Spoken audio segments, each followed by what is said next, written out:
Selamat pagi. Assalamualaikum warahmatullahi wabarakatuh.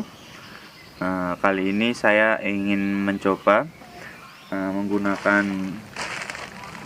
soda api kepada bidang yang dilapisi cat ya. Kalau pada video kemarin kita mencoba pada bidang velg yang dilapisi bahan anodize, warna dari anodize. Kali ini kita akan mencoba pada bahan yang sudah dilapisi cat. Bahan-bahan yang perlu saya siapkan standar ya, masker, kacamata, dan air panas tentunya. Kita akan mencoba melihat hasilnya seperti apa.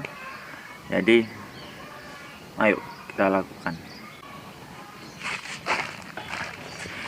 Sini sudah ada air panas ya guys, air panas sama tempat kecil.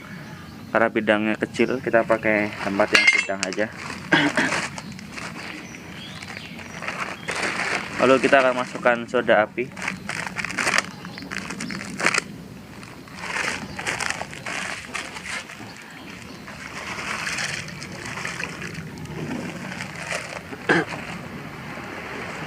Langsung bereaksi ya guys, hati-hati.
Jadi kesimpulannya kalau menurut saya menghilangkan bahan aluminium yang dilapisi oleh cat, kalau menggunakan soda api itu kurang efisien ya guys.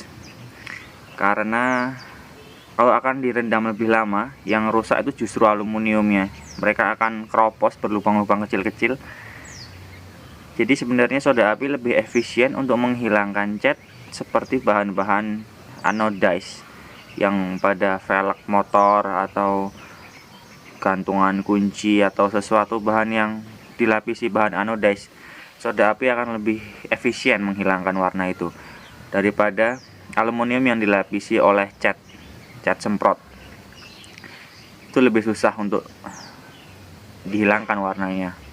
Mungkin lebih efisien kalau menggunakan paint remover daripada soda api. Ya, sekian dulu percobaan kita kali ini. Jangan lupa di like dan subscribe supaya kita lebih semangat lagi membuat konten-konten yang lain. Terima kasih.